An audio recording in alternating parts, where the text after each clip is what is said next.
ataupun orang yang tak pandai menggunakan ilmu. Sama macam dalam bidang agama. Bukan kata ilmu takafur saja, ilmu agama. Kita tak boleh mengajar agama ikut suka kita. Apa yang kita belajar tak mesti kita ajar orang. Mungkin ada yang kita ajar orang tak faham, tapi orang hangguk. Fahamnya tidak.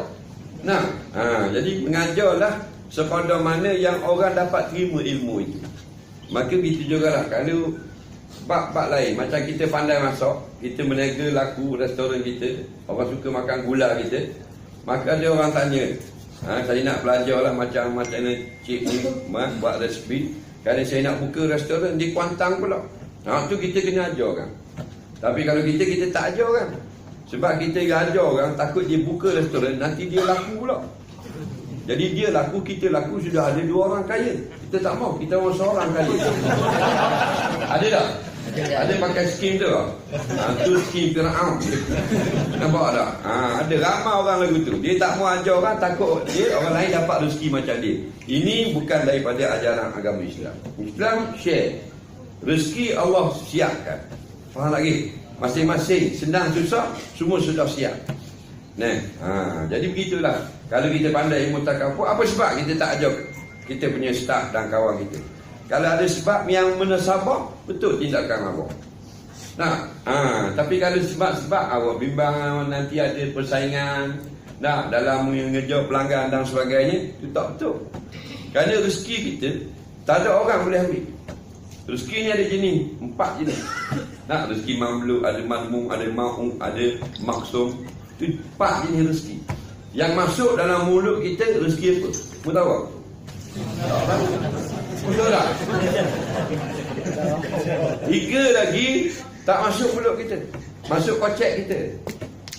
Nampak? Yang masuk mulut kita, kalau keluar balik bukan rezeki. Rezeki ni ar-rizqu ma yang fa'uka. Rezeki ialah perkara yang memberi guna kepada engkau, yang ini tubuh badan engkau. Kita pergi kedai, kita pun jalan daripada meja minum nak pergi ambil kuih di meja gerai dekat kaunter. Ambil kuih satu ambil satu kuih. Bila kita pegang, jadi rezeki kita tak? Belum. Sebab pegang tak ada manfaat. Pegang kenyang lah. Pegang belum rezeki. Balang sampai dekat, tak sampai kat tempat duduk, ayam patu. Makan ayam pun makan. Sambil makan, ayam kata, dia mau bayar lah aku makan. Okey, bukan rezeki. Sampai di meja kita pun pak bubur dalam mulut. Rezeki lagi? Belum. Kerana tidak mengenyangkan, baru duduk dalam mulut. Kita pun telan, belum lagi. Sebab kadang-kadang baru tengah telan, kawan dari belakang mari, mak, dah pun tak nampak tak makan, keluar balik. Tergolek roti atas meja, bukan rezeki.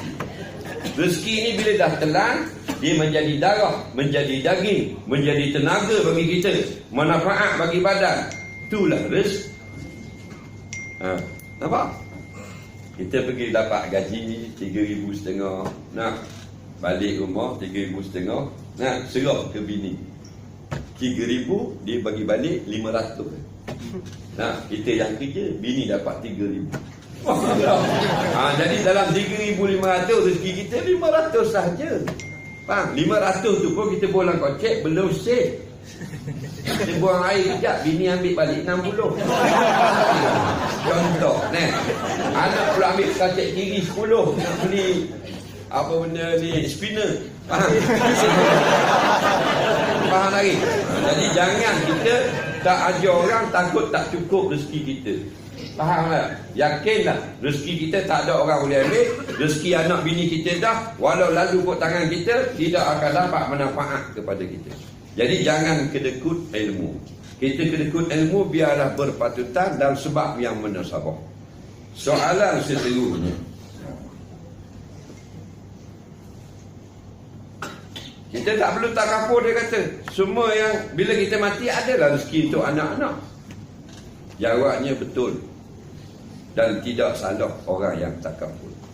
Yang kata ada rezeki untuk anak-anak pun betul. Yang nak buat skim takafur pun betul. Dua-dua boleh. Kita yakin ada rezeki. Bila kita mati, rezeki untuk anak itu, kita yakin itu akidah, itu kepercayaan, atau kita panggil pakaian dalam kita. Adapun takaful, tabung, meninggalkan harta, yang Nabi kata tinggalkan sebahagian harta untuk anak-anak kamu, itu syariat. Bila bergabung syariat dan hakikat, jadi jomel. Kalau hakikat saja, tak ke mana kita. Semayang khusyuk tapi tak rokok. Allahu Akbar, terus tak yakin. Tak jadi. Mesti ada syariat, mesti betul rokoknya, mesti betul rakaatnya. Faham?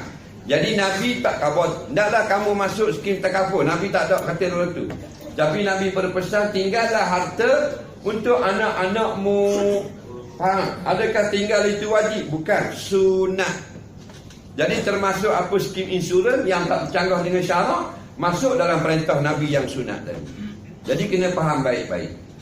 Bila saya kata saya tak masuk takaful sebab saya memada dengan apa yang dijanjikan oleh Allah. Okey, kita tak boleh marah dah dia. Faham lagi? Dia cakap benda yang akidah. Tapi dia tak kata kita buat benda yang salah. Sebab kita buat syariat.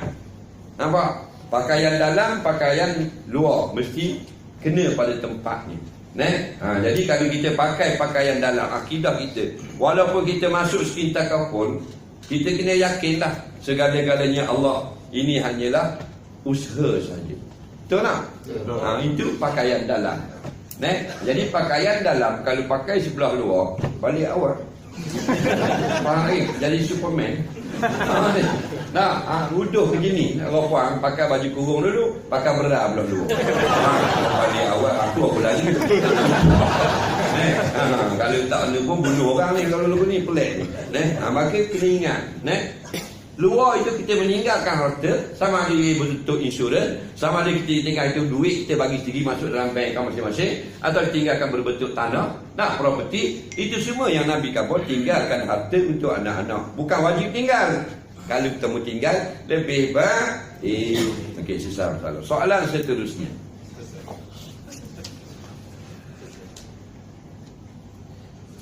Wajib tak kita sebagai ketua keluarga mengambil takaful untuk perlindungan keluarga? Tak wajib. Sunat. Kalau wajib semua orang tak masuk takaful berdosa. Ramai lah masuk neraka ni.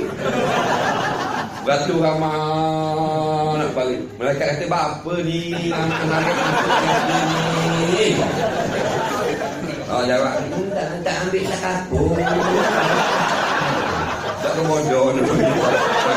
Bukan wajib saya. Sunat. Apa lagi? Sunat. Sama ada ia berbentuk insurans, ataupun kita simpan harta buka, atau kita saving account. Itu semua itu meninggalkan kebaikan untuk orang yang selepas kita. Bukan wajib. Sunat. Faham?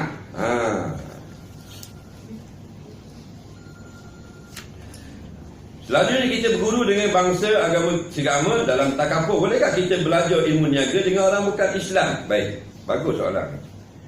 Kita nak belajar dengan guru yang bukan Islam, boleh tak? Jawabnya boleh dan tak boleh. Faham tak? Dia hidup dunia ni boleh dan tak boleh. Itu Islam. Dia bukan boleh belaka. Itu lain, itu free thinker. Yang malam tunjuk langit semua. Faham tak? Itu boleh sama semayang dok apa dok. Faham? Dan bukan tak boleh belaka, itu ekstrim. Ni haram, ni haram, ni haram, ni haram, mana halal? Ni bukan boleh haram, ni haram. Kalau kita mak rempit dia jadi mufti. Faham tak? Nak jawab haram belaka. Tahun ni jawab haram, tahun depan jawab halal. Nampak? Bukan gitu. Jadi jawabnya boleh dan tak boleh. Apa benda yang boleh? Yang boleh kita boleh belajar dengan guru bukan Islam. Yang tak boleh, mana yang tak boleh? Apa yang boleh, apa yang tak boleh? Yang boleh, yang bukan agama. Belajar agama dengan orang kafir tak boleh. Belajar dunia dengan orang kafir boleh. Faham tak ke? Sebab dia kafir, kita Islam, dia tak faham agama. Kita faham agama, bantu kita beragama. Faham? Tak boleh belajar. Kalau benda agama. Benda bukan agama boleh. Tak ada masalah. Kita boleh belajar akademi, tak ada masalah.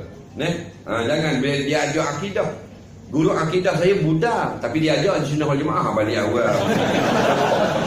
Jangan pelik begitu. Tapi guru awak seorang Buddha, tapi dia ajar saya pertukangan kayu. Tak ada masalah. Dia guru mekanik dia orang Kristian daripada Jerman, ajar dia cara nak buka BMW dah, tak ada masalah. Jadi kena pandai-pandai, ada benda yang boleh, ada benda yang tak boleh. Soalan seterusnya, tengah syarikat takaful menawarkan perlindungan kata bayi yang belum lahir lagi, di mana tiada sijil lahir, pendaftaran nama, malah jasadnya belum lagi lahir ke dunia, tapi sudah boleh diambil polisi ke atasnya. Baik, masalahnya bila belum lahir lagi, apakah terma dalam insurans tersebut?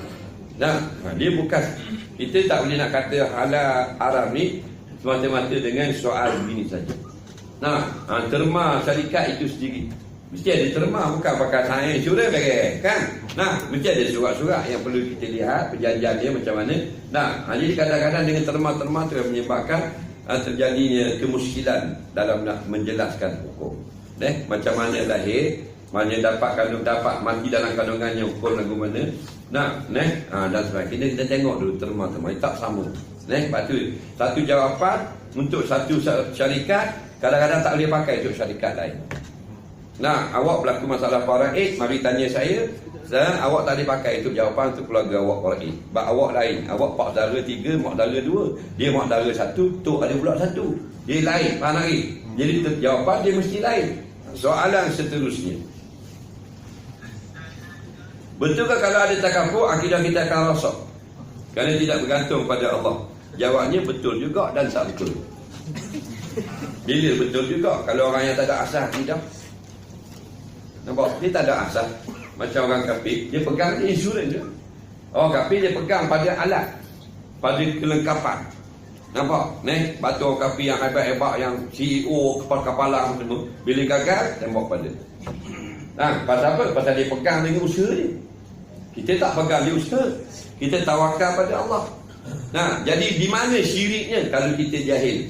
Jahil ni, syirik ni tak mesti bab takaful lah. Semua bab dia syirik. Bab orang akan minum dia syirik.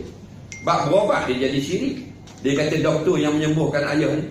Padahal doktor kalau boleh menyembuhkan mak doktor tak mati. Faham lagi? Dan doktor boleh menyembuh. Tapi kalau orang belajar agama, dia tahu loh yang menyembuhkan Allah, doktor merawat. Faham lagi? Tapi kalau orang yang wadah, punah akidah semua bab, bukan takaful saja. Jadi bila kita faham, kita ingat, walaupun kita masuk takaful Islami, walaupun insurans Islam, jaga satu berbahaya. Bahaya besar yang menimpa orang yang masuk skim insurans ialah syirik. Bukan semua, sebahagian.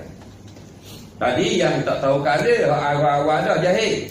Baik, kita yang masuk takaful Islam, bila ada kemalangan, bini kita dapat 100,000 contoh. Faham lagi? Sebab kita tak tahu mana mati dulu.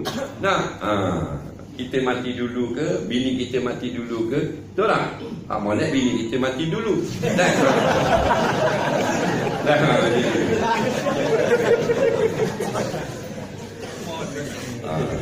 Jadi gini, bila kita masuk insurans, sama macam benda-benda lain. Sama macam kita simpan duit dalam bank, sama macam kita beli properti tanah, bangunan, flat dan sebagainya.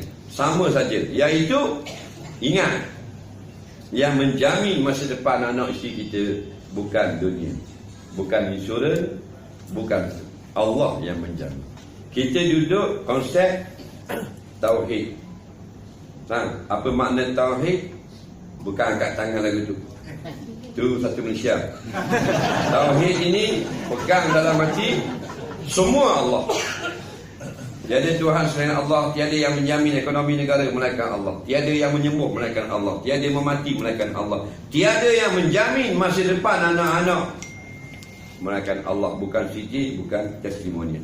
Tiada yang menjaga anak isteri setelah kematian suami.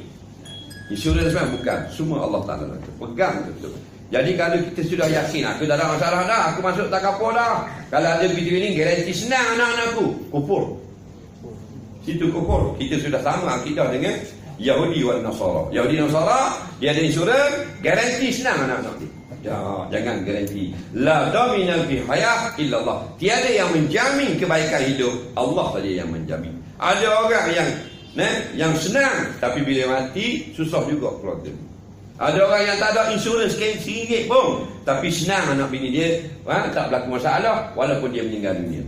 Batu kita konsep Islam, berusaha, takaful dan tawakal, serah kepada Allah. Jangan pegang di takaful kita saja, tak ada beza kita dengan orang bukan Islam. Kita serah. Allah nak orang senang itu bahagia, maka orang kaya itu bahagia. Allah nak orang miskin bahagia, maka orang miskin bahagia. Betul tak? Berhenti kata pilih merah. Tunggu hijau lah, biru tak ada. Right. Jangan politik. Jangan politik. Ni traffic light. Okey. Berhenti lampu. Nampak? Lampu merah. Okey. Bila lampu merah. Okey. Bawa BMW 5 Series. Model baru. 535. 3,500cc. Double turbo. Beli cash 415,000. Bini duduk sebelah. Sudah kata. Sebelah tu potong sagar buruk. Belakang ikat dengan dawan. Dari. Cermin semua jatuh, aircon tak ada. Anak belakang 4 orang duduk main gusti belakang. Betul tak? Laki bini belakang, depan pula duduk main tepuk belakang. Mula begitu begini. Bergalak laki bini depan. Allah beri bahagianya keluarga dia walaupun kereta buruk. Body bini jalan bini. Kosok apilah spring sebab sahabat penuh dia. Tapi Allah beri kebahagiaan. Kita sebelah 5 Series. Pakai tie, kot sangkut atas kepala seat. Bini sebelah macam beruk muka. Berbalah. Berbalah lama 2 hari 2 malam sekali berbalah. Allah dah beri kebahagiaan. Faham lagi? Ada tak gitu? Ada. Beriman. Nah, itu semua pelajaran. Apa yang berlaku kita ini, itulah kuliah agama. Kuliah bukan mesti ada meja gini je. Nah, hak berlaku itulah tazkirah bagi kita siang dan malam. Kalau Allah kehendaki, walau kereta buruk tak boleh tutup pun. Demi pasal tak ada kipas. Tak nak signal, naik wiper. Tapi boleh bergalak, bini tepuk laki, laki tepuk bini. Kita sebelah ni 5 Series pakai kereta 400,000, rumah duduk setengah juta. Kita tengok depan bini macam kita apa dia. Muka hak uduh dah.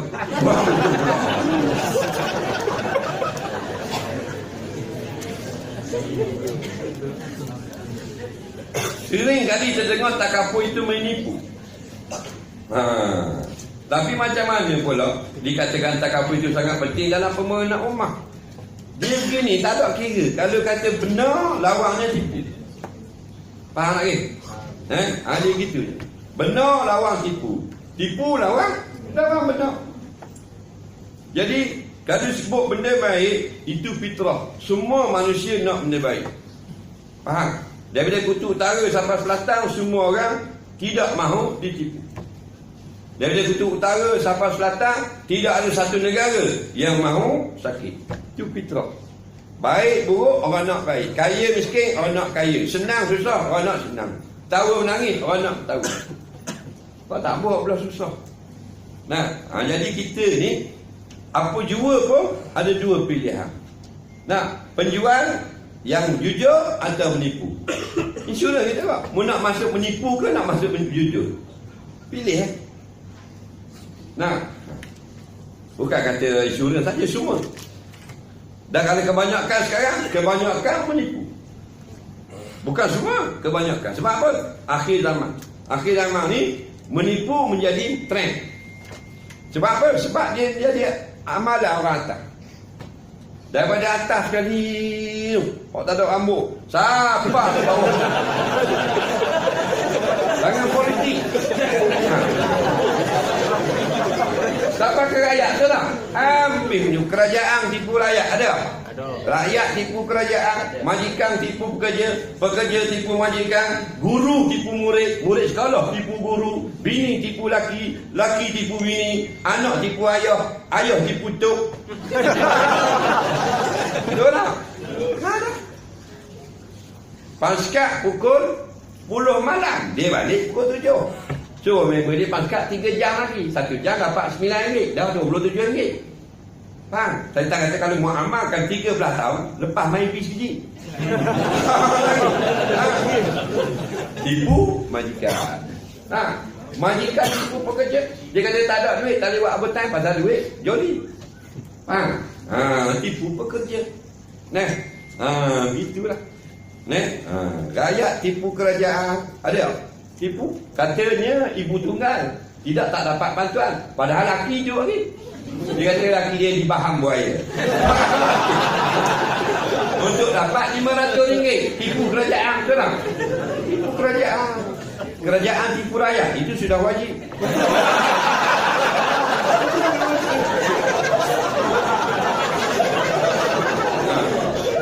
Jadi banyaknya menipu. Penjual tipu barang. Durian. Tipu jual durian. Jual duku rambutan. Rambutan diletak depan yang rambutan saja, tak ada tangkai. Tangkai tak ada. Orang tengok gerang rambutan. Rambutan berapa sekilo? Sekilo RM5. Ambil 2 kilo lah, murah. 13 kita bagi. Faham? Boleh itu. RM5 sekilo, RM2, 2 kilo 13. Rambutan kata kepada aku, rambutan aku. Baik, kita tengok gerang rambutan. Okey, kita beli 2 kilo. Dia tak kawak depan, orang tunjuk. Hak belakang. Hak belakang ada tangkai-tangkai yang lekat pada rambutan. Jadi bila timbang 2 kilo, suku kilo, tangkai. Tipu tak? Tipu. So imam duduk rumah tak mengaji, kaset mengaji. Orang mengajar, Jabat Agama kata kalau 15 orang datang baru dapat bayar allowance. Yang datangnya 3 orang. Tulis nama kosong 15 orang. Tipu. Betul tak? Anak nak pergi tuition, ayah ada tuition. Nak motosikal. Bye-bye ayah. Ayah jauh dah naik atas. Dapat kapil. Tahan lagi. Ayah, mak laki ajak bini pergi kuliah. Bini kata, laki perut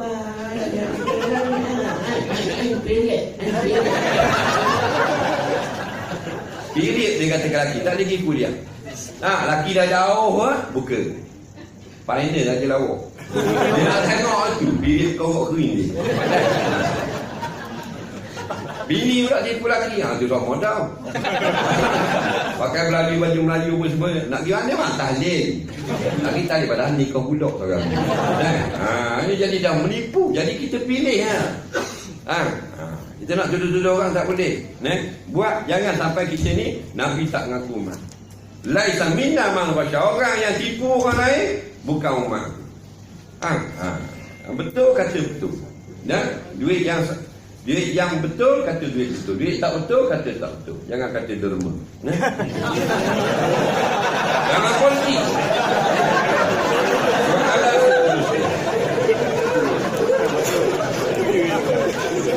Apa pandangan ustaz jika ada segelintir bila ustaz sendiri mengatakan takapan yang haram kerana gantung pada benda yang tak pasti. Pasal apa dia kata haram? Insurans ini tak pasti. Insurans ini dia ni bila kita buat seperti mana khairat kematian, ulama membenarkannya. Apa yang tidak pasti mati pasti, tapi tarikhnya tidak pasti. Dan bendanya kalau kita masuk insurans belum pastinya membahagiakan anak bini kita, betul, tapi itu ikhtiar namanya. Kenapa kita tak bangkang Rasulullah? Nabi kata, hendaklah kamu simpan sebahagian harta kamu untuk anak-anak kamu bila kamu tak ada nanti. Kenapa kita tak marah Nabi? Hei Nabi, kenapa Nabi suruh buat benda yang tak pasti? Faham tak? Memang benda hadapan la ya'lamul ghaiba illallah. Benda yang gaib masa hadapan tak ada orang tahu melainkan Allah. Faham? Kita pun tak pasti. Kita hanya boleh cover saja. Bila kita ada cover, ada skim perlindungan insurans. Bukan dia yang jaga nyawa bini kita. Tapi mana bila kita ada simpanan, maksudnya untuk kegunaan. Itu maksudnya boleh mudah berbelanja, berobat dan sebagainya. Tapi kalau Allah tak benar, susah juga. Jadi atas dasar tidak pasti, tidak boleh kita buat, itu perkara yang tidak benar. Buatlah benda itu biar dia jadi Islami. Biar ada akad tabarruk, Maknanya kalau orang lain yang berlaku kematian, kita sedekah lah sumbangan kita. Orang kita yang berlaku mudarat, orang lain sudah niat sedekah sumbangan dia, maka jadilah khairat kematian itu halal dalam Islam. Walaupun kita tak guna. Umpama kita masuk khairat kematian, contoh sudah 20 tahun, 100 sebulan, 100 sebulan atau RM50 sebulan nak, tapi tak ada masalah. Kalau orang bodoh dia marah, rugi aku masuk 3 tahun dah. Tapi ayah orang dia mati, ayah pula mati. Malu. Biarlah ayah orang mati pun guna duitmu, ayah pun tak mati. Dia nak guna duit tu. Tak tembok ayahmu. Soalan kita guna. Boleh tak kita masuk takaful guna duit loteri? Loteri tu awak masuk dalam kedai itu pun satu hal. Awak pergi beli tiket pula dengan perbuatan ini, perbuatan haram.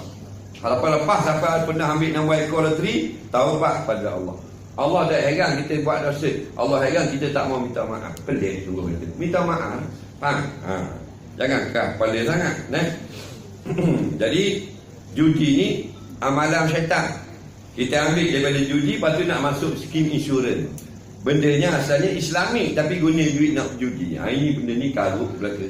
Benda haram campur halal, tak menang. Menang haram. Najis campur benda yang suci, menang najis.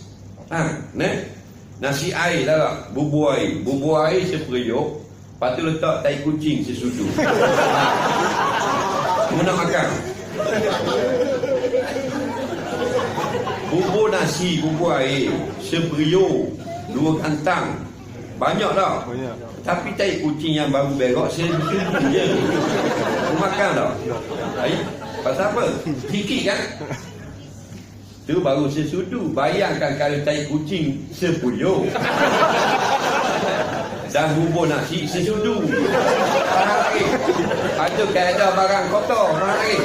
Barang najis dia tak menang dia. Idza tama'al halal wal haram ghulibal haram. Apabila bercampur yang halal dan yang haram, jadi haram. Benda yang halal niat haram jadi haram. Benda haram niat halal tak jadi halal. Air Zam-Zam. Faham lagi? Zam-Zam niat minum whisky, pokoknya berdosa minum. Padahal air Zam-Zam, air ni apa benda, air sejuk halal. Air teh halal. Niat minum whisky, niat minum arak, maka berdosa. Kuatnya benda haram. Kalau arak niat minum air Zam-Zam,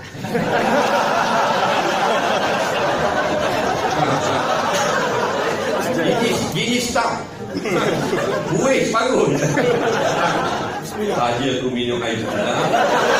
Ada kata balik awal. Konsep dia tak boleh lagi.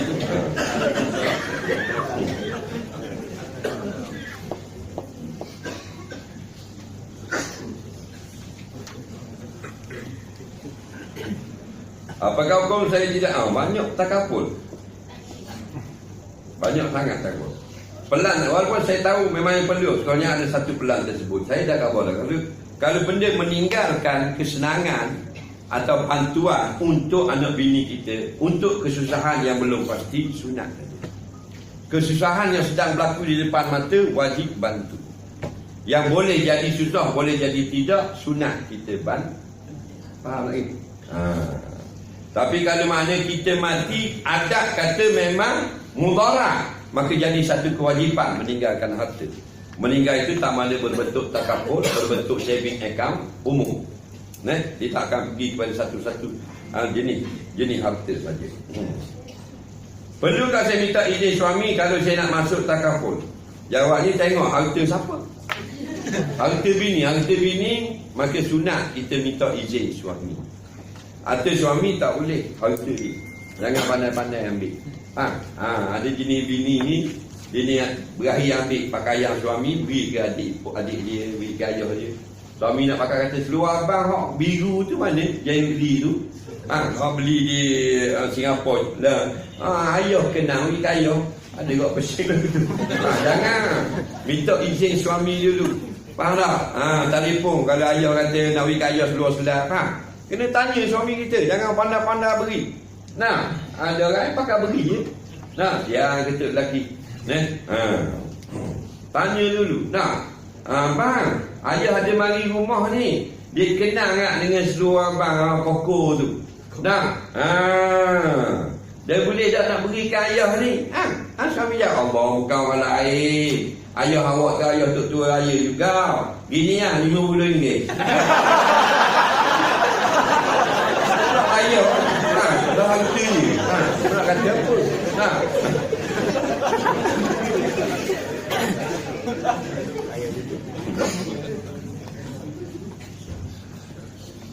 Amalan apa yang patut diamalkan oleh seseorang kalau satu takabur untuk mudah rezeki.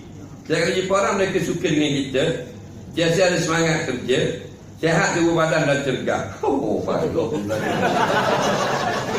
Murah rezeki. Rezeki ni kita tak tahu lagi banyak mana dapat walaupun sudah ditulis. Bila kita 4 bulan duduk dalam perut mak kita, biasa mak kita mengandung. Kan mak kita mengandungkan kita, jangan ayah mengandung. Bila mak mengandungkan kita 4 bulan, Allah kata mereka uktub rizqahu, tulis rezeki. Nampak? Sebab tu bila dah tulis, akidah kita, syariat berusaha. Jangan pakai akidah. Kalau pakai akidah dia jadi jabariyah, tak payah buat apa-apa, pakai hak dalaman saja. Tetap berusaha. Bila kita pegang dengan akidah, tetap berusaha. Bila berjaya, alhamdulillah. Tak berjaya, sabar. Kerana didahului oleh akidah yang menetapkan semua sudah ditulis. Nampak? Bila kita berjaya, tak nampak kehebatan kita, kemurahan Allah Ta'ala. Nah, bila gagal, kita tak maki hamu dan sebagainya, kita balik pada konsep tauhid pada bab rezeki sudah ditulis. Itu comel kita. Tidak sama kita dengan orang kafir, dengan orang Hindu, Buddha. Nah, tak berjaya nak marah lagi tu bini. Orang kafir kan dia marah. Kalau itu, kalau tak berjaya. Tengok cerita Tamil. Bila dia bertunang dengan kekasih dia ni, dia pergi kat Kong. Nampak dia semayang hari-hari terima kasih. Dalam cerita tu. Tapi bila kekasih dia tu dilanggar kereta api mati, dia pergi balik kat Kong. Nampak? Dia marah balik. Tuhan dia marah balik. Masalahnya pasal konsep akidah Yesus salah. Ni tidak ada pegangan ketetapan yang azali. Sebab tu kita berusaha. Bila gagal, Allah sudah menetapkan.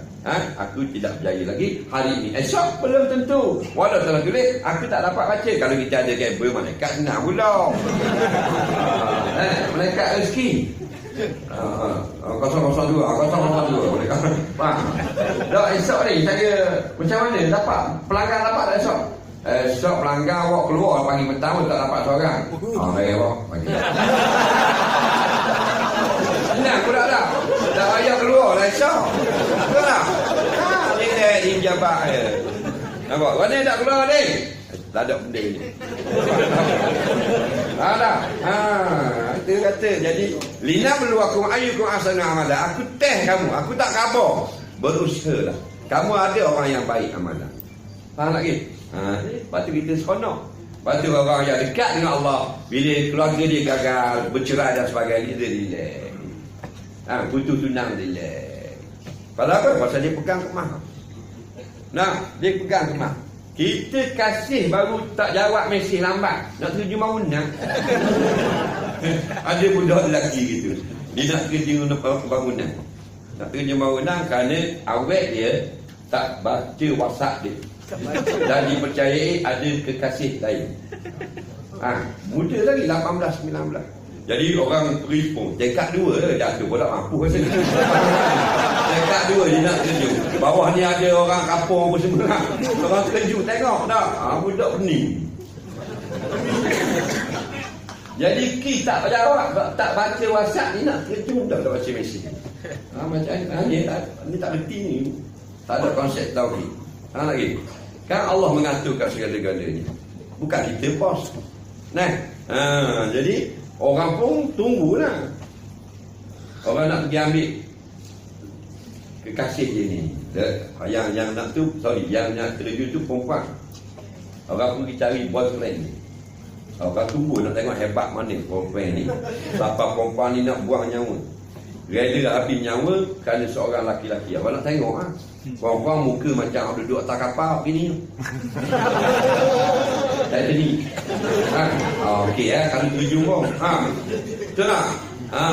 Di Caprio muka. Orang mari lelaki-lelaki tu dengan Land Rover macam sentuh kering.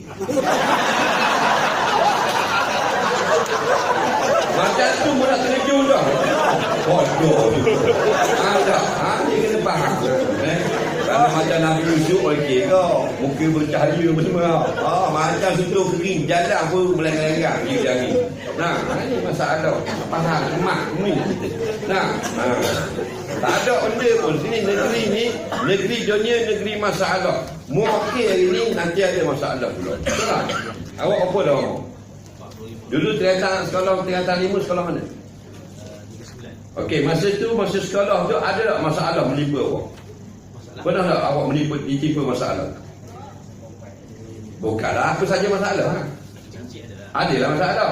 Ada lagi masalah tu? Ada. Tahun ni masalah lain tak? Tahun lepas tak? Hidup ni dunia ni maknanya masalah. Faham lagi? Masalah. Dia tak akan hilang dan tak akan ada selamanya dan tidak akan hilang selamanya. Kalau faham itu, kita senang hati. Masalah kita masa sekolah, habis masalah nak minta kerja, bila kita jadi pekerja, masalah pula. Masalah. Dulu tak ada bini, tak bini. Pas tengok di atas sana. Nampak tak? Mana mak? Bini tak ada bini. Masalah. Betul tak? Lepas tu boleh kahwin. Patutnya hilang masalah. Masalah pula. Dah mana mak? Dah bila bini dengar kau? Minta duit sama. Pagi minta, petang minta pula. Macam kita babi. Masalah pula. Masuk 2 tahun, 3 tahun. Mana pula? Okey tak bini? Okey dah. Tu masalah pula. Sunyi lah, tak dapat baby gini. Masalah pula. Bapak pula 7 tahun. Boleh ada pula masalah pula. Dah nak kerja, PT pamper beri tak dapat. Tahu tak? Molek dah ada anak 2 orang dah. Kali pula bini kita malah balas dengan geng Facebook dia. Orang pula dah. Faham lagi? Molek dah anak kita pula dah masuk sekolah, ikut kawan-kawan repeat motor. Besar molek dah anak. Tua kita pula berasa hati kita tak wujud je raya baru ni. Masalah pula. 6 minggu dah boleh mari mak dia. Sesal dengan tua. Bini kita pula sakit, tak apa sihat. Main depan hidung tu biar air mau ingu beri gaji boleh.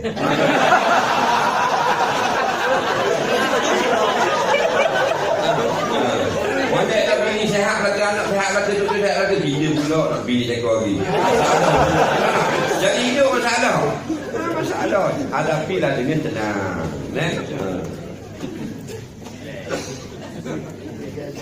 Biasa ada semangat bekerja. Itulah bila kita yakin Allah tulis untuk kita, tidak hari ini esok, tidak esok lusa, kita sentiasa bersemangat. Malaikat kita sakit, orang sakit memang tak semangat. Tapi kalau kita sehat insya-Allah. Jangan kita rasa apa kita nak Tuhan pasti bagi semua. Tuhan tak buat lagu tu. Kerana kita hamba, Tuhan makmur, dia yang kita perhambakan. Bukan kita token. Batulah yang kita nak kebahagiaan. Bahagia bukan duit, bahagia bukan poin banyak, bukan pelanggan banyak. Bahagia dalam. Nampak? Munak tak? Gaji sekarang berapa? Boleh tak 5,000 sebulan? Lebih kurang Munak kalau 100,000 okey tak? Bulan. Munak tak dapat 100,000 tapi siang malam gaduh dengan bini. Pening kepala. Faham? Duit 100,000 tengok tu, bercerai. Siapa nak samang bini nak samang laki tu lah. Nak samang laki dia 10 juta, hak kau ni 100 juta, apa yang samang? Bini laki kaya. Tu kaya.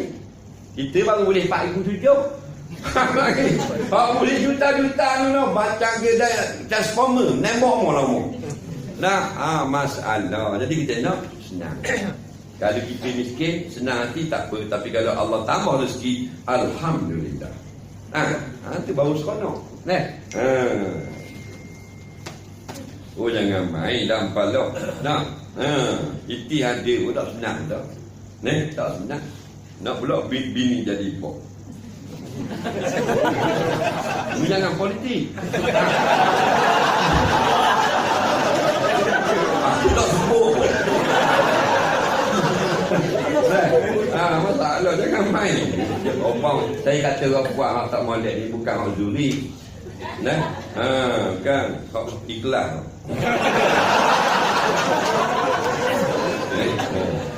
Soalan seterusnya. Apakah orang Islam kerja dengan orang kafir yang menjalankan tugas perniagaan tapi patuh syariah? Baik, kalau perniagaan orang kafir yang patuh syariah, boleh tak kita kerja? Dengar baik-baik. Kita dengan orang Islam, bukan semua boleh, bukan semua tak boleh. Kita dengan orang kafir pun sama. Ada benda boleh, ada benda tak boleh. Tak usah jauh sangat. Kita laki bini, bukan semua benda boleh. Betul tak? Tu laki bini, ada juga yang tak boleh. Betul tak? Kena faham. Lepas tu kita nak pada ilmu. Dengan ilmu baru kita tahu muamalat mana yang benar, mana tak boleh. Sama sekali pun sama-sama share dengan partner yang Muslim. Maka kalau orang kafir, syarikat orang kafir, dia perniagaan yang patuh syariah, tidak haram bekerja. Haram bekerja bukan sebab tokek kafir atau tidak. Haram bekerja adalah sistem muamalat yang kita jalan. Faham? Jadi bank Islam bukan kerana nama bank Islam. Muamalatnya tidak ada riba, harus pada syarak. Tapi kalau nama bank of tasawuf, tapi ada riba, haram kita muamalat. Dia bukan nama menghalalkan, yang mengharamkan. Kalau tidak ada riba, tidak ada menindas orang, bank of Adolf Hitler boleh pinjam. Faham lagi? Dia bukan nama yang menentukan hukum syarak. Sistem dia tu. Macam kita berobat je kok. Berobat dengan doktor kafir boleh ke tak? Tak tahu lagi boleh ke tak? Pasal kafir dan Islam doktor tidak menetapkan hukum. Yang menetapkan hukum halal atau haram berubat, kaedah berubat atau kaedah rawatan.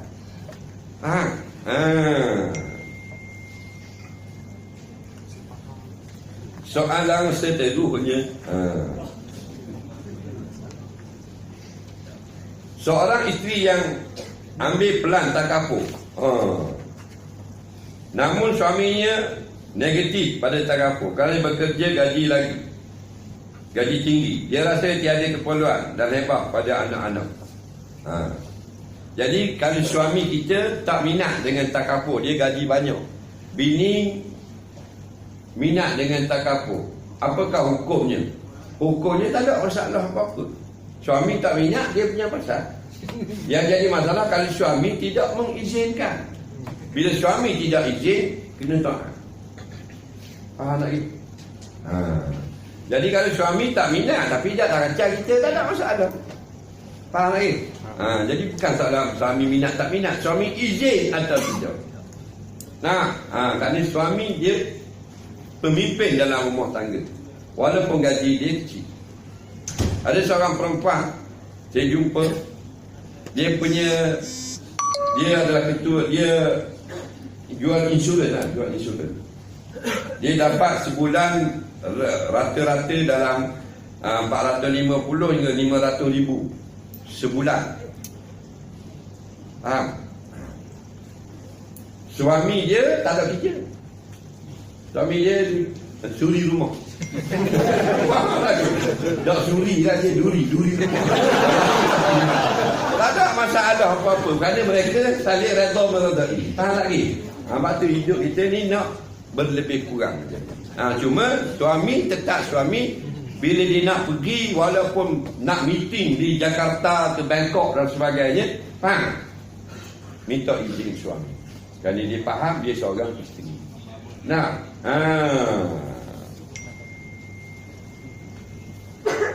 Soalan seterusnya, apakah isteri yang cari rezeki hidup keluarga tapi tak puas hati pada suami yang tak jalankan kewajipan? Suami kalau isteri kerja, suami tak kerja, tak ada masalah. Suami kerja, isteri kerja pun tak ada masalah. Isteri tak kerja, suami pula kerja, tak ada masalah. Dua-dua tak kerja pun tak ada masalah. Kerana tidak wajib bekerja. Bila kita jadi suami, kita tak wajib bekerja. Kita wajib mencari nafkah, bukan wajib bekerja. Faham? Wajib membayar nafkah, bukan wajib kerja. Ada tak orang tidak kerja tapi beri nafkah? Ada. Sebab dia ada rumah sewa, dia tak kerja pun. Faham? Ayah dia mati, contohnya meninggalkan rumah sewa, dapatlah 2 beradik, 40 bilik seorang. Faham lagi? Nah, tak faham dia. Satu bilik disewakan dalam 4,000 je. Satu unit. Contoh. Maka dia kerja tak?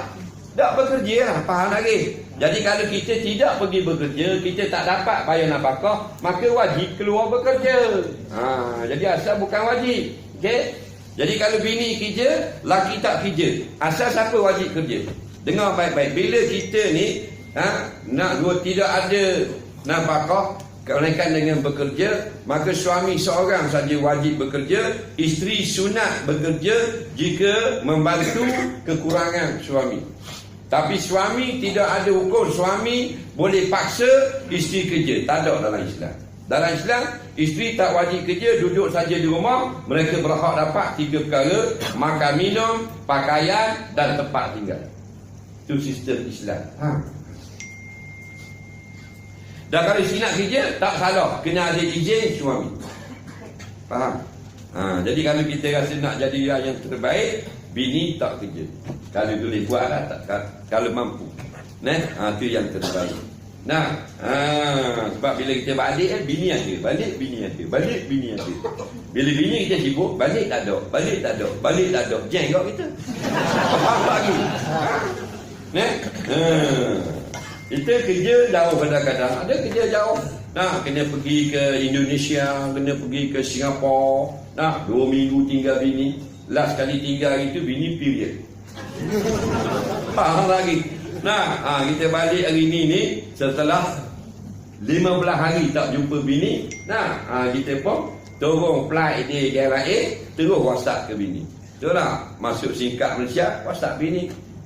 Nampak? Sayang, ayah. Panggil. Dia sayang tak sayang sangat. Awak kahwin? Dah. Awak orang mana? Dah. Orang mana? Penang. Penang besar, sama nak? Gelugong. Tu dia. Rambut macam saya gelugong lah tu.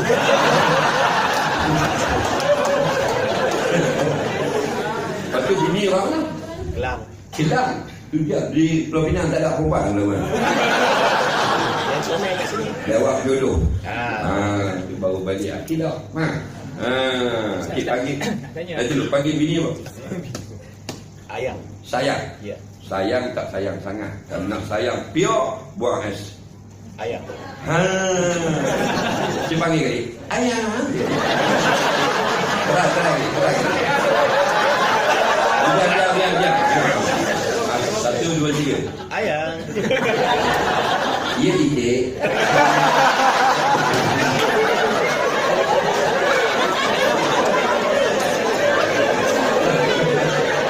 Okey ya?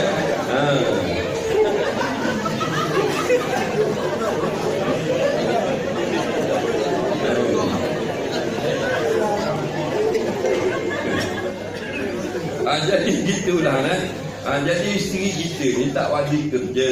Faham? Orang laki-laki tugas dia. Cuma bila isteri nak keluar bekerja tidak salah. Dia ada 2 peraturan. Peraturan pertama mesti izin suami. Yang kedua kena ikut hukum syarak selama awak keluar bekerja. Faham? Jadi janganlah lebih-lebih sangat kalau mereka. Jangan lebih. Allah Ta'ala yubdina dinatahunna illa limu'ulatihinna. Hei wanita, kalau kamu make up jangan lebih-lebih. Bukan marah, jangan lebih-lebih. Faham tak? Nak lebih-lebih untuk suamimu. Itu baru betul. Jadi kita tengok bini kita sekarang sekali seumur hidup comel. Bila? Malam pengantin. Malam pengantin dia comel. Betul tak? Betul. Awak kahwin bila? 16 tahun dah. Tahun? 2001. Ingat tak malam pengantin? Dia pakai tak make up? Tak kan? Uduh kan? Tu mak motor tua tu. Ha. Ingat lagi yang berubah kan? Ingat, anak mengaji. Oh. Ada gincu tak?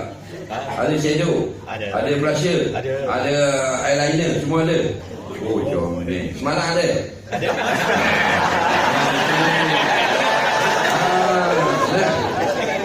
Semalam air mata kat sana. Jadi jangan lebih-lebih. Bukan marah. Sikit-sikit saja. Pejabat sikit je. Nipis-nipis. Untuk suami tebal. Betul tak? Kerana dia dah adalah pemimpin kita. Untuk pergi pejabat sikit dah. Ni rumah tak pakai gitu, nak pergi pejabat pakai gitu. Rumah hitam bibik macam unta mulut. Nak jual insurans pakai orang jadi macam anak anjing mulut. Nak tanya dia. Nampak dari situ. Suami bagi nafkah, makan minum semua, tapi jarang bagi duit.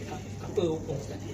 Dia dah bagi lengkap dah tapi jarang bagi duit. Okey, bila kita dah bagi nafkah kepada anak atau isteri kita, makanan, makan minum, pakaian dan tempat tinggal, tapi tak bagi duit, jawabnya tak adil, tak bagi duit. Sebab nafkah ini boleh di berbagai cara. Untuk 3 perkara tadi, makan minum, tempat tinggal, pakaian, kita boleh beri barang terus boleh, kita yang beli pakaian pun boleh, kita yang beli makanan pun boleh. Atau kita bagi duit, dia yang beli pun boleh. Faham lagi? Jadi setelah kita bagi benda tadi, sunat kita bagi duit pula. Bila sunat kita bagi duit kepada bini yang sudah kita beri nafkah, bila mereka tidak melakukan tugas-tugas rumah. Adapun bila mereka suami isteri melakukan tugas rumah seperti gosok baju kita, basuh baju kita, masak nasi kita, maka kalau dia orang minta gaji, wajib bayar. Sebab dia orang tak wajib masak, dia orang tak wajib buat air, dia wajib taat kerana kita suruh je. Faham lagi? Jadi rupa molek klik bulan-bulan. Buat satu buku. Dia kata betul pun cara. Abang mai pergi bang. Ni bulan bulan lepas, bulan Jun. Okey, masak semua sekali RM90 upah masak. Faham lagi? Upah sapu sampah, air sapu sekali je RM3. Basuh baju abang 2 kali masuk mesin, yang lain tidur bawah mesin baju. RM15. Lepas tu hari tu ayam masuk sekali, air kejar, lengoh juga RM5. Kena bayar tu. Faham lagi? Jangan main-main. Dia bukan wajib masak semua, dia wajib layan kita je, nafsu kita. Faham tak? Dia tak punya dengar pula. Mana nak dengar, aku tengok Raja Lawak. Lagi. Tu hukum dia. Kena bayar.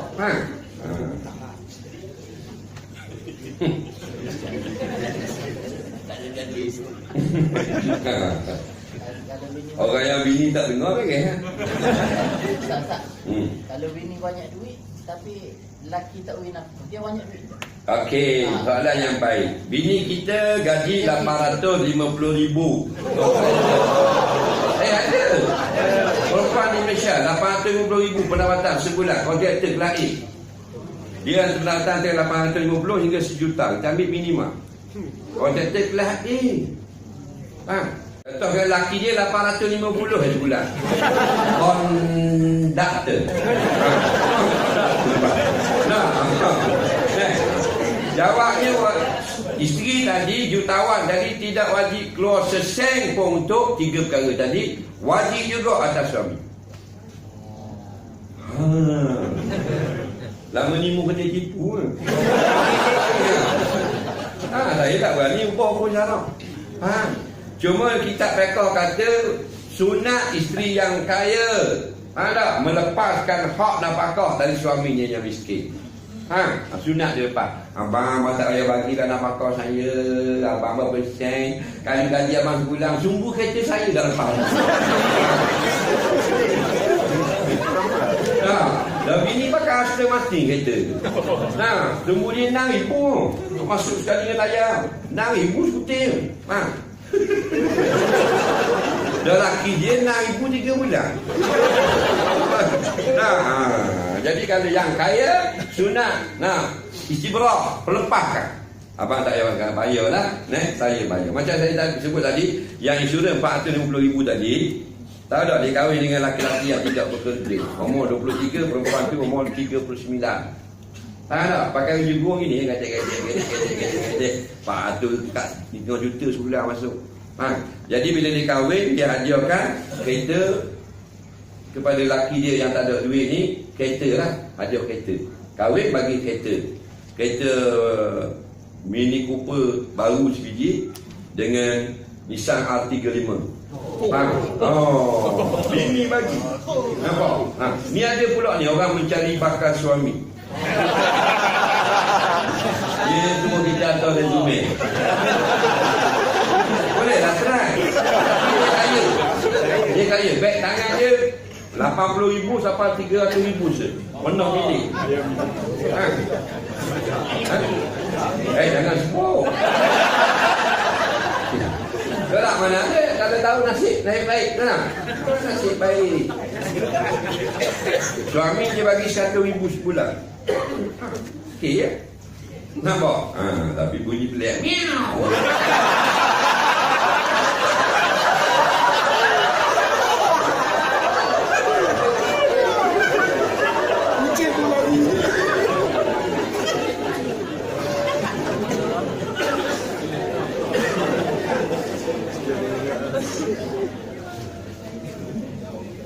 Sekiranya syarikat berikan insurans nyawa untuk staf 50,000, kiranya staf meninggal, bolehkah majikan bayar atau bagi sagawati dan 10,000? Bagi 40, majikan ambil untuk jadikan pendapatan syarikat. Lagi pun masa hidup, majikan tidaklah buat penyanjian dengan staf berapa nak bagi pada keluarga arwah staf. So, suka hati majikan nak bagi sagawati sikit atau tiada langsung. Baik. Insurans syarikat beli untuk staf 50,000, tapi boleh mati staf dibagi 10,000 saja. 40,000 ambil balik. Boleh kita jawab? Tengok apakah tujuan masa kita masuk skim insurans atas nama si mati tersebut. Jika kita boleh claim sesuatu daripada orang yang penama tersebut, hukumnya haram kita ambil sesen pun daripada dia. Kalau kita bukan membawa keuntungan, kita hanya buat nama atas nama simpanan saja, maka bila berlaku kematian, atas majikan nak bagi penuh atau berapa pun. Tapi kalau atas nama si mati itu majikan boleh claim sesuatu keuntungan, maka haram perbuatan seperti itu. Soalan seterusnya, takabur zaman Nabi macam mana? Tak ada takabur zaman Nabi. Nampak? Kafal Allah, mana Allah menjamin. Maknanya bukanlah sistem yang unik seperti sekarang. Tapi style zaman Nabi ini mudah. Tapi dia juga adalah takaful. Iaitulah Nabi anjurkan para sahabat tidak menafkah atau mewakafkan semua harta. Hendaklah disimpan sebahagian untuk anak isteri kita. Sistem gitu je, mudah. Sekarang lebih spesifik lah, lebih apa benda ni, lebih detail. Sebab maksudnya harta je. Harta bila Nabi kata suruh tinggal ke anak bini, tak mestinya bila kita tinggal harta itu dapat ke anak bini. Kena boleh anak bini kita ditipu orang. Betul tak? Kadang-kadang separuh jalan, kadang-kadang waris main peranan, tukar nama dan sebagainya. Tapi tu jangan soal, ikhtiar yang kita buat. Macam orang yang hantar anak dia ke sekolah tuition dan sebagainya, bukan mesti dapat 8A. Betul tak? Tapi itu ikhtiar. Macam benda buruk juga, mak lempit berlumba dekat highway, siap wheelie lepas tangan, bukan mesti accident. Banyak accident mak haji, pak haji tak wheelie pun. Cuma tapi dilarang juga mereka berlumba kerana pada adatnya mudah kepada kemalangan. Dia gitu. Jadi konsep ni sudah lagu tu lah. Bukan mesti senang, tapi pada adatnya maka dia bolehlah memberi kelegaan kepada waris bila kejayaan orang yang menjadi ketua rumah tangga. takat tu. Jadi konsep itu diperluaskan zaman sekarang. Daripada sistem saving yang Nabi tak sebut jenis-jenis bank zaman Nabi, sekarang sudah jadi jenis bank. Tak ada masalah. Nah, asalkan dilakukan dengan jujur daripada kedua belah pihak. Soalan seterusnya, semua takaful. Tak ada buat semayang puasa lagi zakat tak.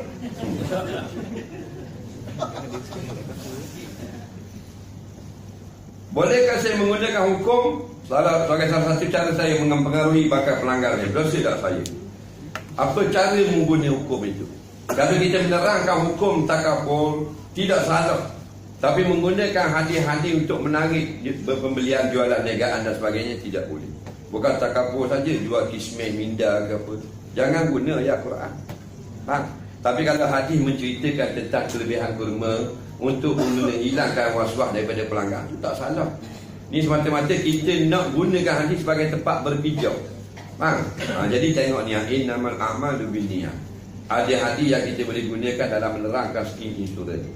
Ada benda yang kalau kita cari hadis untuk lakukan perniagaan kita, jadi haram perbuatan kita. Jadi tiap individu dia lebih tahu maksud hatinya sendiri. Betul tak? Jadi jangan kita hukum orang lain. Kita tak nampak.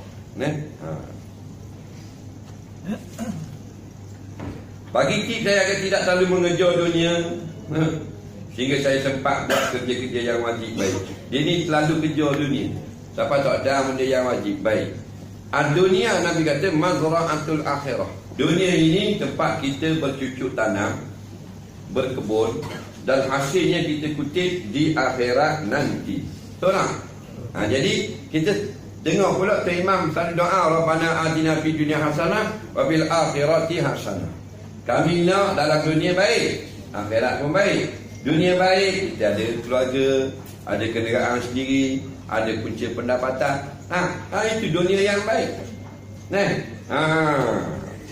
Dan akhirat kita ada bekal di dalam dunia dengan amalan yang wajib tambah dengan yang sunat. Baru jadi dua-dua tu baik.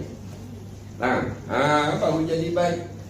Kalau main kosong, mau 3-0, 4-0, kena kalau balik awal kita. Seri okey. Kalau final pun penalti. Ni 2-0 sama. Dunia ni gini. Kalau kita kejar belum tentu dapat. Kalau kita ambil dengan slow pun belum tentu dapat. Cuma bila kita ambil secara steady, tidak letih. Kalau kita kejar, letih. Letih tak dapat, dengan letih dapat, lain. Letih dapat, tetap letih. Ada orang kejar dunia, dapat tapi letih. Tak ada kuliah, tak ada masjid. Akhirnya umur dah 40, suruh ejen nama sendiri dalam jawi pun sancam suruh lembu. Kita pergi kat lembu. KL ada lembu. Ada kat lembu. Pergi kat lembu KL. Lembu-lembu. Cuba lembu tulis nama lembu dalam huruf jawi. Lembu tu boleh tulis tak? Boleh tak? Tak boleh. Dia nak buat lam mim ba waw, lembu. Tak boleh. Lembu kan? Kita pun tak boleh tulis nama kita dalam jawi adik-beradik lembu. Faham lagi? Betul tak? Sedangkan Allah bagi kita masa banyak. Banyak tak masa? Kita nak mata, dapat mata, nak telinga, dapat telinga, lidah boleh berfungsi, gigi boleh berfungsi, makanan masuk, berok pulak. Faham lagi? Nak mak ada mak, nak motor dapat motor, nak bini boleh bini, nak anak boleh tapi anak. Nak laki boleh laki, nak rumah pelak boleh pelak. Tak erti alik betul sampai je.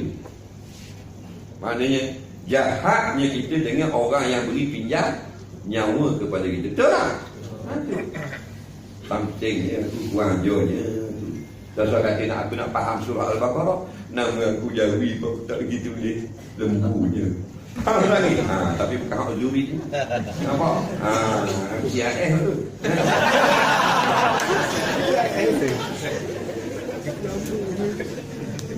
Saya telah belajar mengaji, tapi macam saya Fatihah masih lagi salah dan tidak betul mengikut pendidikan seorang ustaz. Adakah salah saya sah? Baik. Dia baca Fatihah masih tidak betul. Okey, kalau tak baca tak sah sembahyang. Tapi baca dah masih tak betul. Okey. Orang yang tak betul baca Fatihah ada 3 jenis. Satu, orang yang memang tak betul.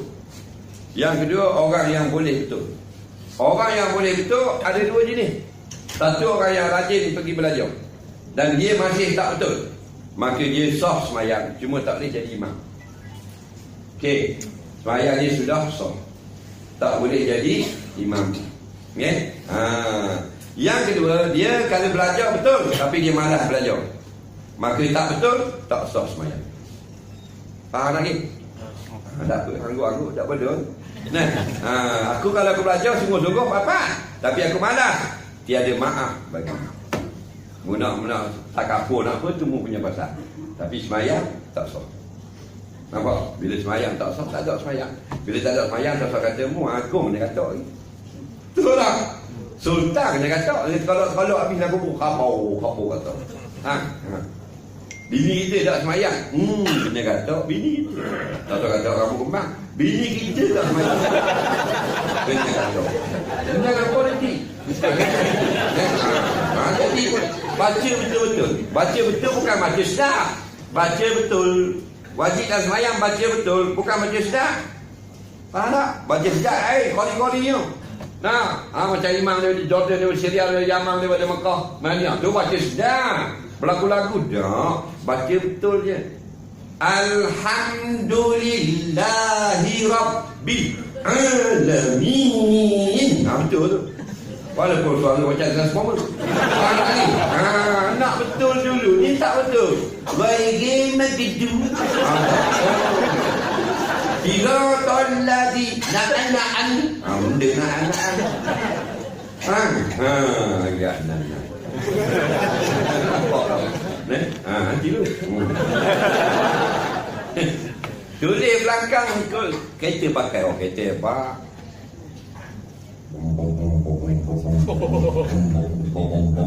Wajah. Tulis di sini belakang University of Lincoln. Degree apa? Tu baca-baca Siratal Ladzi. Kalau tak dia pakai wajah Siratal Ladzi, naik kereta Ladzi. Biar betul. Biar kita kelas mana pun, faham tak ke? Biar betul. Biar betul. Bukan pandai bagi guru Quran dah. Cukup cakap betul. Ni ber pun tak tahu. Ber. Sifat ber mana? Makrak ber, makrak. Lalu menjawab 5,000 weh. Makrak ber je mak. Tak tahu ada. Ber ni dia di Syafawi, duduk di mulut. Faham tak? Mulut kita nak sebut ba, bi, bu, kena tutup tu. Cuba buka mulut. Buka. Tutup. Okay, tutup. Buka sebut ba. Betul tak? Okey, awak nak 5,000 lah. Saya bagi cash. Ni tak tipu. Buka mulut. Jangan tutup. Sebut bunyi ba.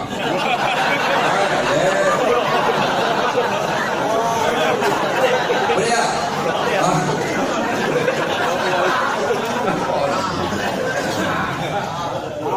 Dah boleh. Dah tak lempang kan?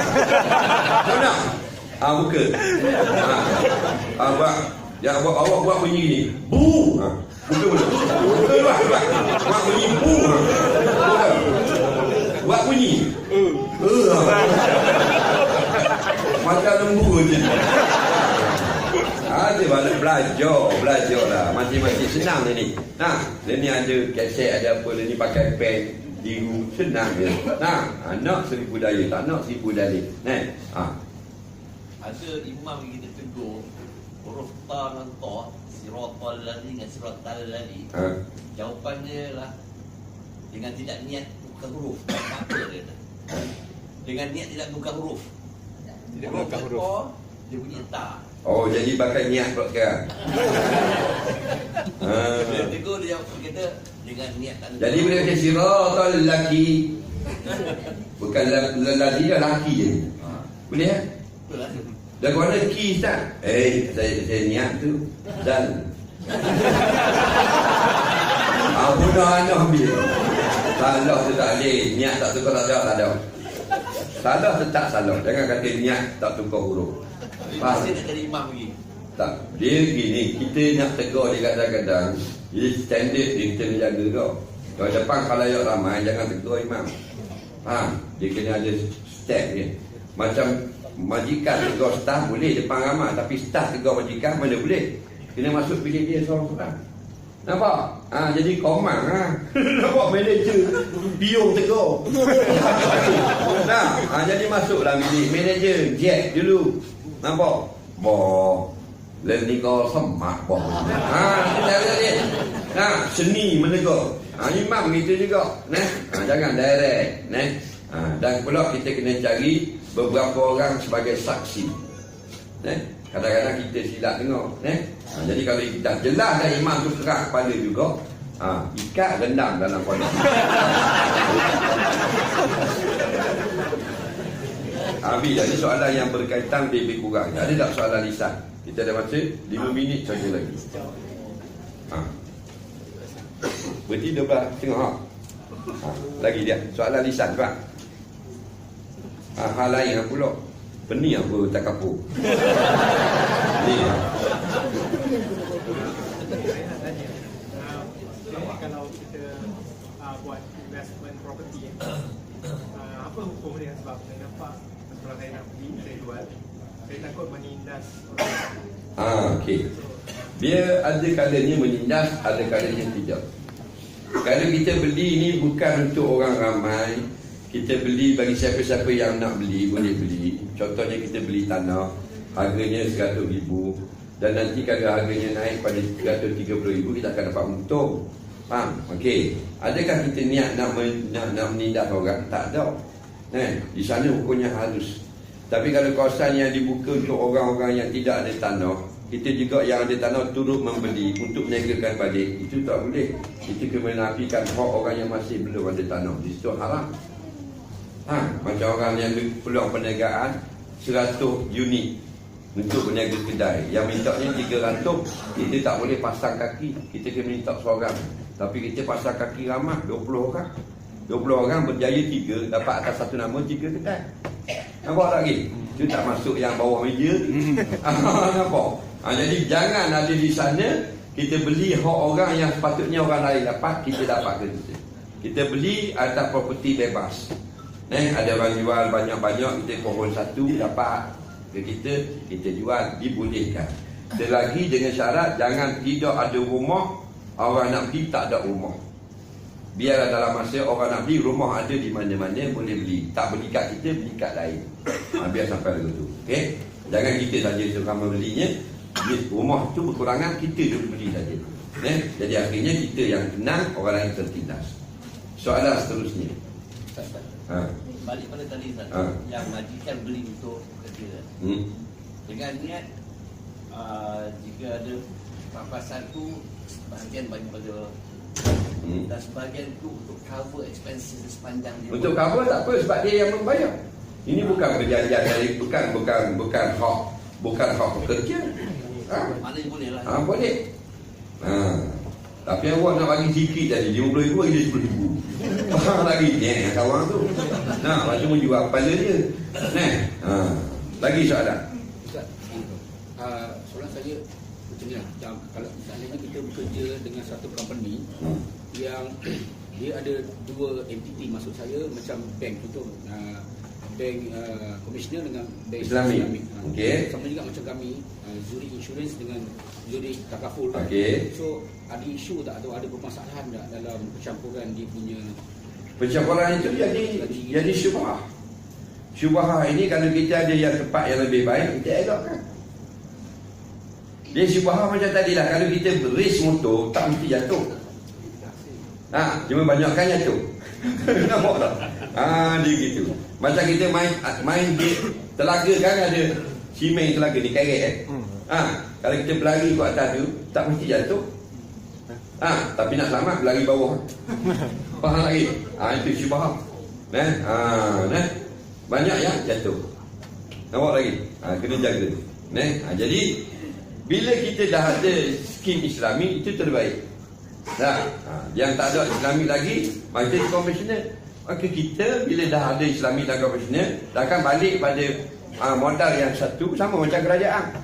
Kerajaan Malaysia ada sumber yang halal, perkapalan, petroleum, plumber. Tapi ada sumber yang haram, kasino, jenis tau. anchor beer, faham? Jadi campur tu bayar gaji pekerja kerajaan. Nah, jadi jawatan apa yang mereka dapat itu halal di segi syariat, tak haram. Cuma keadaannya adalah dalam kesamaran tak sedar. Jadi yang salah bukan rakyat, bukan petugas. Nah, kerajaan tu. Macam ASP dia ada 3 golongan. Satu, peserta ASP. Rakyatlah yang menyimpan. Yang kedua, staf ASP. Puluh-puluh ribu seluruh Malaysia. Dua-dua ni tak salah. Yang salah golongan ketiga. Yang bila tengok yang syarikat tak patut syariah untuk, dia pergi labur dengan ASP. Golongan ketiga ni golongan kita panggil orang kerusi. Ni yang jahat. Orang putih panggil chairman. Dia atas ni tak ada, rambut di tepi ni. Sikat-sikat belakang ni. Yang tu lah, dia tak kira syariat tak syariat, tengok negara tutup, dia masuk itu. Problem jadi pada penyimpan. Betul tak? Jadi pergi petugas ASP tak salah. Naija apa semua, staff. Ni masalah. Kena brainwash ni. Nampak tak? Lagi soalan. Sembahyang jamak qasar Okey. musafir yang pergi ke negara yang berbeza waktu dengan tanah air.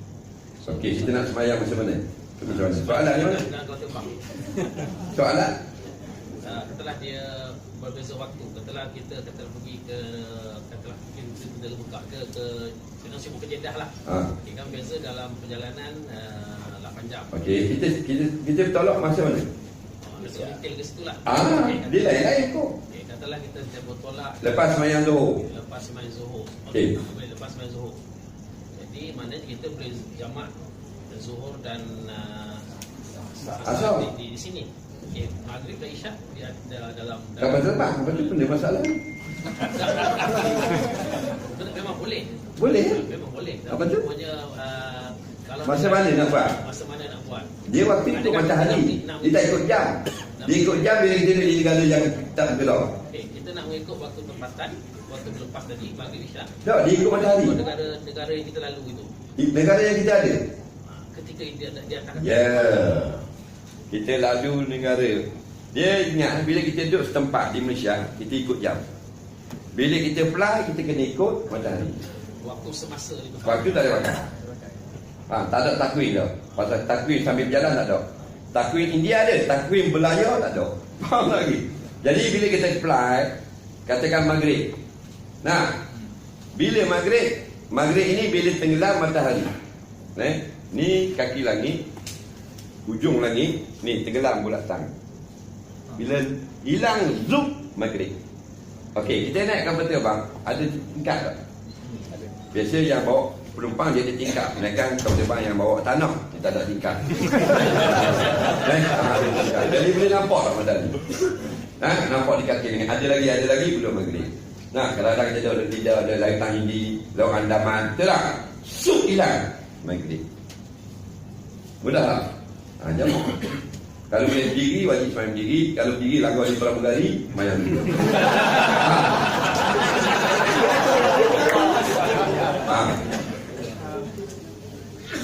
Wang insurans telah dipatuakan tidak boleh diwarisi pasal dia tidak patut syariah. So nak tanya Ustaz, dalam fatwa tadi yang dia tidak boleh diwarisi dan taklah disedekahkan ataupun bagi bantuan. Nak tanya kalau hutang boleh tak? Bagi insurans profesional yang tak Hutang? yang tak patut syariah. Hutang apa? Bayar hutang. Hutang kita lah. Dengan apa? Bank, kad kredit ke. Dengan kad kredit, dengan bank. Dia hutang untuk keperluan individu tak boleh. Untuk orang ramai boleh. Okey. Awak ada duit riba, awak nak buat beli jam awak lado tak boleh. Tapi awak nak beli pasir untuk tutup lopak dalam kampung awak boleh. Pasal ramai punya. Okey. Lagi soalan. Orang perempuan? Sebab sini. Betul tak? Apakah hukum penceramah minta bayaran?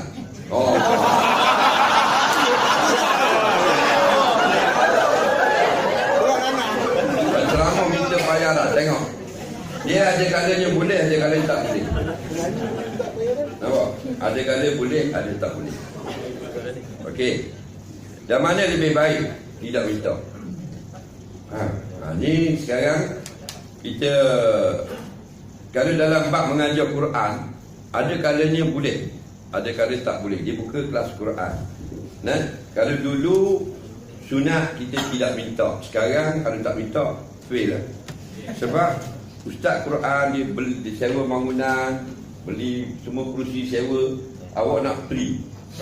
Jadi dikenakan cas, tidak salah.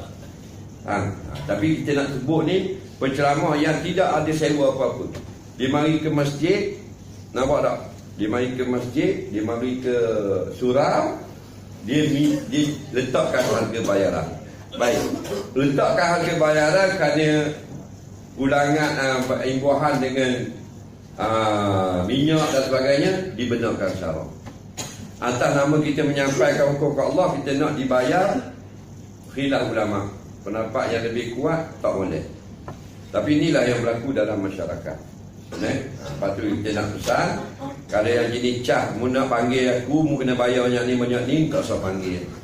Ni banyak dah lagu ni. Dulu tak popular mana, ikut orang bagi. Ni dah letak harga. Saya tak mau sebut nama. Dan saya pun kena, bukan kita, PA kita buat kerja, kita tak tahu. Kita tak stop. Kita dengar belakang, betul, nama apa? Saya PA 9 orang. Orang yang paling ramai PA dalam dunia, saya 9 orang. Tak, saya 9. Seluruh Malaysia 9. PA Kelantan suku, PA Terengganu suku, Pahang suku, wilayah Selangor suku, PA untuk Melaka suku, Johor suku, PA Kedah suku, untuk Kedah Pelik, Penang suku, 9 orang. Kadang ada kes berlaku. Dan kita buang orang, tukar orang lain. Nampak? Kita tak tahu. Cuma ada beberapa yang letak harga tinggi-tinggi sangat. Dan kita dengar orang komplain, kesian kat orang. 15,000 kena bayar. Mari menyanyi. Nyanyi ambil lagu-lagu lama, 15. Ni. Pelik-pelik ni. Jadi, kalau yang ini letak harga tinggi tu, tak usah panggil. Tu cak ayam. Faham lagi? Yang pagi ikut suka awak nak bagi berapa. Padang-padang patut. Itu terbaik. Faham lagi? Tapi kalau PA yang minta, awak jangan boleh kata ustaz. Biar ustaz yang bersuara minta duit, baru dia yang salah. Kalau PA, orang lain boleh memandai-mandai dan sebagainya. Boleh dia ambil kesempatan dan sebagainya. Okey. Masa kecil seorang ibu hidupnya sangat susah sampai dia tak jaga anaknya dan bagi mak mentuanya jaga. Adakah seorang anak tetap kena jalan tangan kepada ibu ketika ibunya sakit, anak lelaki yang susah, yang dah kahwin? Baik, dengar baik-baik. Orang perempuan masa dia belum kahwin wajib taat ibu bapa. Bila sudah kahwin wajib taat suami. Okey. Orang lelaki belum kahwin wajib taat ibu bapa, lepas kahwin wajib taat ibu bapa. Kita terbalik. Orang perempuan belum kahwin taat ibu bapa, lepas kahwin taat ibu bapa juga. Taat suami, terbalik dah. Orang lelaki pun terbalik juga, belum kahwin taat ibu bapa, betul, lepas kahwin taat bini. Habis jadi punah mereka. Nampak tak? Jadi anak perempuan yang sudah berkahwin tidak dibebankan dengan kena jaga ibu bapa yang telah tua. Sunat dia bantu. Yang wajib jaga ibu bapa yang susah, walaupun dah kahwin, anak laki-laki. Ingat tu hukum Islam. Anak laki-laki bila dah kahwin pun wajib jaga ibu bapa yang susah. Yang senang tak wajib lah. Yang susah, jangan lepas tanggungjawab.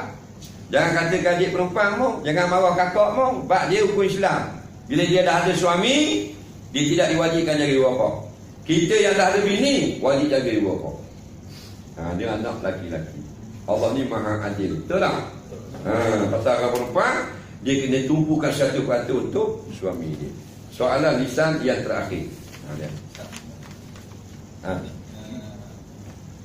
Suami ayah dia kahwin seorang lagi. Lepas tu ada anak. Lepas tu anak pada mak orang sulung tahu ayah dia ada anak tu. Jadi nak aku ni tak bagi ada isu berbangkit di kemudian hari. Isu takut ada timbul isu akan timbul di kemudian hari lah. Dia nak buat ni supaya ayah dia kahwin lagi. Ayah dia kahwin lain. Lepas Jadi mak baru tu ada anak. Jadi anak pada mak sulung ni tahu ayah tu ada anak. Ada anak tu anak apa? Anak adik tiri dia. Ayah bukan anak ayah. Anak ayah lah.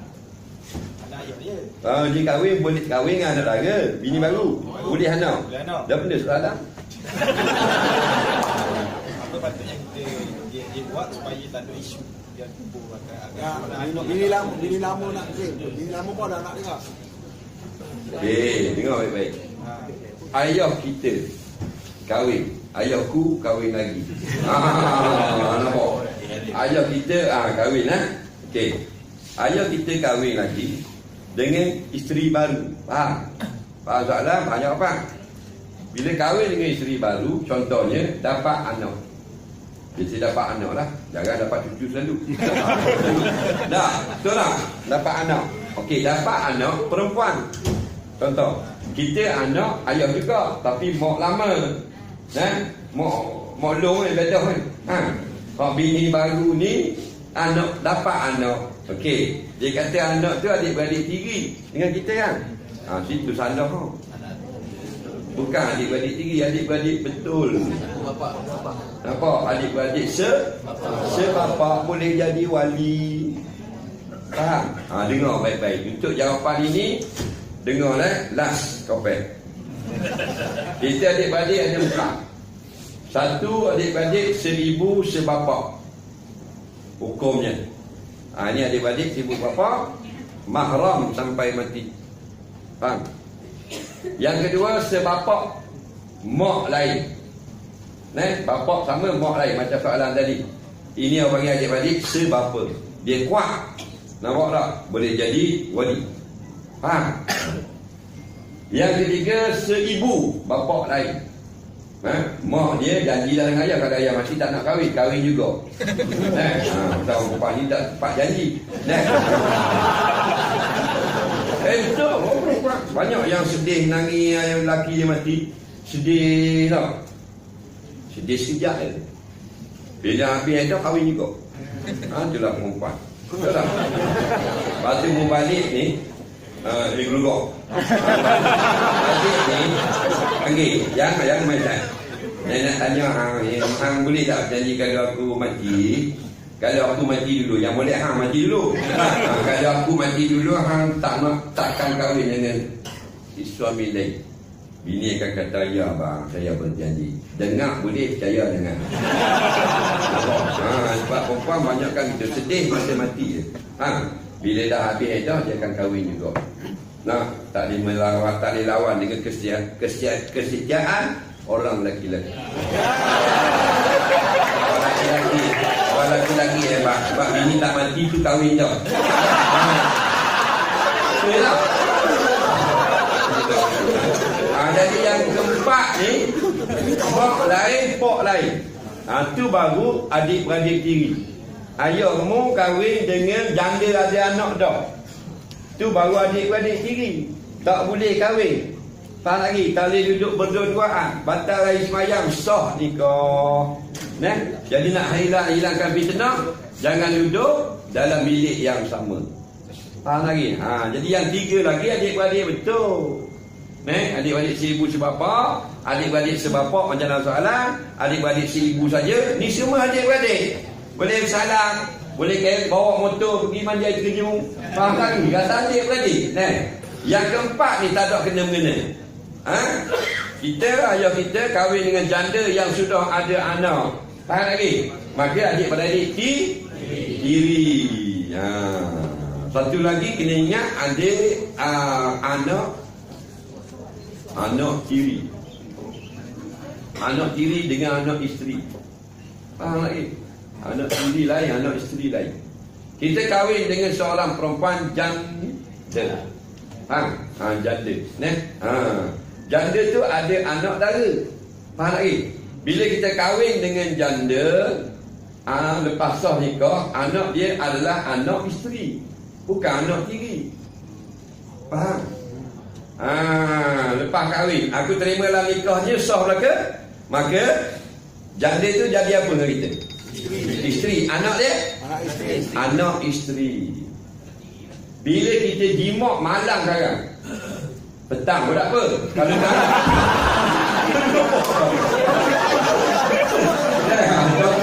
bila malam berlaku jumok, maka anak isteri sudah tukar jadi anak tiri. Faham ni? Situ baru jadi anak tiri. Jadi selama nama anak isteri, kita cerai dengan janda ni, boleh kahwin dengan anak isteri tadi. Faham? Tapi dah jimak dah mak, anak tiri tak dikahwin sampai mempun. Faham ni? Okey. Jadi minta maaf lah ambil masa yang banyak. Kalau tak puas hati kita mari pada kali lain. Boleh?